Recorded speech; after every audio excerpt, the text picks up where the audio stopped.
You're about to meet someone who changed music not by playing louder, but by playing differently. She didn't try to fit the instrument, she found one that fit her. She's a composer, a performer, and one of the most innovative artists working today, using disability as a creative source and technology as a tool for freedom. I find people who are changing what care really looks like, not in headlines, but in real life. This is Interconnected with Jordan. Who am I here with today? Yeah, my name is Molly Joyce, and I'm a composer and performer. And can you tell me, how did disability shape your path in music and how you make it now? Sure. So I have an impaired left hand from a car accident about 20 years ago. Prior to the car accident, I was involved in music a little bit. I was playing like violin. I think I was in kindergarten at the time. And then following the accident, my mother really wanted me to continue playing music in some way possible.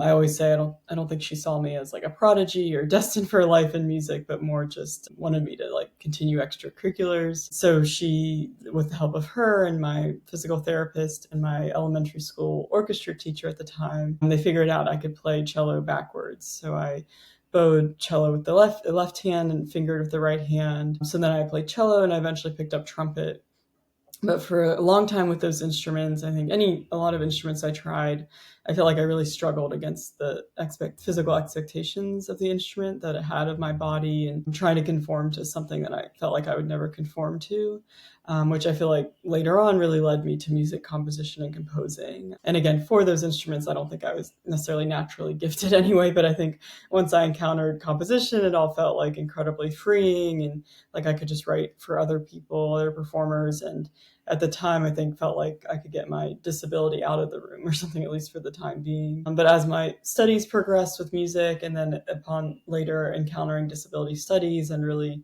coming out as disabled after graduate school, I realized that I guess I wanted to get back into performing, and that it was really gratifying to explore my disability on a creative level, such as with like the toy organ instrument I was just playing, and other kind of quote unquote adaptive instruments that I love performing with. Your journey, Molly, is empowering, it's fascinating, but it's also really true to who you are. You didn't change who you were, you found solutions to be able to fit based on your next steps in life.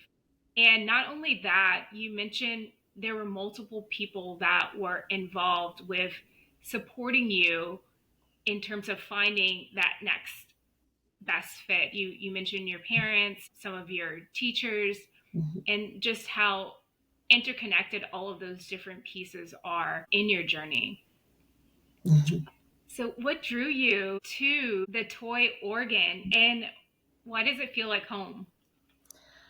Sure. So I always joke it was kind of my like ticket to Brooklyn in a way, which my husband always makes fun of me now. But I got it during undergraduate studies in New York, and at that time I was taking composition lessons with various composers around the city, and I felt like almost every time I entered, their apartment, they'd always have these odd instruments lying around, like toy pianos, melodicas, harmonicas, etc. And of course, so at that time I thought like, oh, I really need to get one of these just to have it around.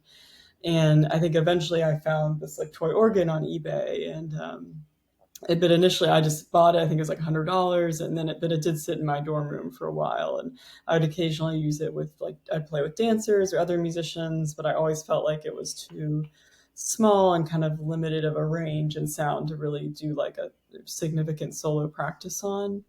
But that really changed once I got to graduate school and started thinking about more of my disability and my artistic practice overall, and really kind of realized that the organ is almost made for my body in a way, and that it has these kind of chord buttons on the left hand side and a keyboard part on the right hand side. So it feels very like natural for me to perform on with my left hand. And of course, I'm very biased, but I just feel like the sound is very, very unique on it, and the tuning, and is impossible, I feel like, to replicate like digitally or technically, if that makes sense. And so for me, it's like constantly giving in a way, if that makes sense, which I feel like similar to my disability. Like there's just always new aspects to explore, not necessarily just with my own body, but just with disability culture and aesthetics generally. There's always more to explore artistically. Yes, your ticket to Brooklyn. Indeed, if anyone watching has heard of Molly's music and just all of the different, when I listen to your music, especially I know your latest album has just been released, so anyone watching, go check that out. But just in general, when I'm listening to your music, it really just takes you to a place, I say home, because it feels like this instrument that you are playing is made for you. The music that you are composing, it connects on a whole nother level. So it's no surprise, based off of how much work that you've done over the years, of how you got to this point, and just the innovation behind it is fascinating and incredible. You use motion sensors, gloves, and all kinds of technology.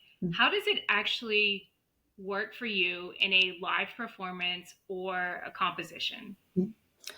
Sure. So there's various technologies I use. One of them is like this like sensor glove here, which is basically like a keyboard on a glove, kind of just pressing the different kind of buttons or sensors in a way that trigger different samples of the computer. Another is a little like accelerometer kind of motion device that sends motion data to the computer, and then some of the tracks I work on are from like a motion capture system, which I put these little kind of sensors or markers on my left hand and track like the motion and then kind of create music from that. I'll definitely be the first to admit that I feel like I have explored like 0.1% of this technology's like capability. I'm not the most like technical artist or composer, if that makes sense. But for me, it's really exciting and fun to explore. I think to again like kind of search out. I feel like I'm always trying to search out the genuine like sound of my disability, if that makes sense, which might be an impossible task, but is really exciting to me. And again, having even like with the little motion device, like really being able to adapt it truly to my left hand's capability with the software on the computer is very exciting, rather than again trying to conform to something I'll never conform to. And for me, I feel like there's a lot of intersections with disability performance in a way, in that like when at least a visibly disabled performer walks on stage, I feel like you often don't know exactly how they'll play their instrument, how it will sound, etc. It's kind of this fresh starting place. And I think there's a lot of parallels with like especially digital music technologies, and that when someone walks on with this kind of newer niche technology, you don't again know exactly how it'll sound, how it'll be played. So I think there's an interesting intersection there for this kind of fresh starting ground for musical performance. You've explored so many different types of technology, and I know you stated you may not know all of them, but you pointed something out that is key. You found the technology that worked best for you. What's something that's powerful? Someone maybe has said this to you after hearing your music. What is something that you can recall that was powerful? Oh, after my oh yeah. I think that it made them be more accepting of themselves. I think, especially, I think someone that had a more of an invisible disability, and that, yeah, I guess meant a lot to me hearing that feedback. I don't, to be often, to be honest, I don't often have whatever expectations of audiences in general, or I'm just trying to produce the best work possible, I think, or I don't want them to necessarily feel changed by my work or anything, or have such expectations. But that feedback really meant a lot. Yeah, that's beautiful. Throughout all the articles that I've read, even when you look at comments that maybe people post in relation to music or some of the work that you've done, it goes back to what you said about how it connects with the person. And I think that's huge, because when we look at even a kid, you talked about your journey. So could be watching your work as well. You have a lot of different age groups and different people from all backgrounds. So if a kid's watching this right now and they feel different, maybe they feel that they'll never get to do what they love, what would you say to them? I would just say there's always a way. I think, and of course, like I have countless examples out there. I think, and Yeah, and it's kind of an art in itself. There's a famous quote by, I believe it's Neil Marcus, a disability activist, that disability is like an art in a way, and not just in terms of disability too, but yeah, I would just say there's always a way. So.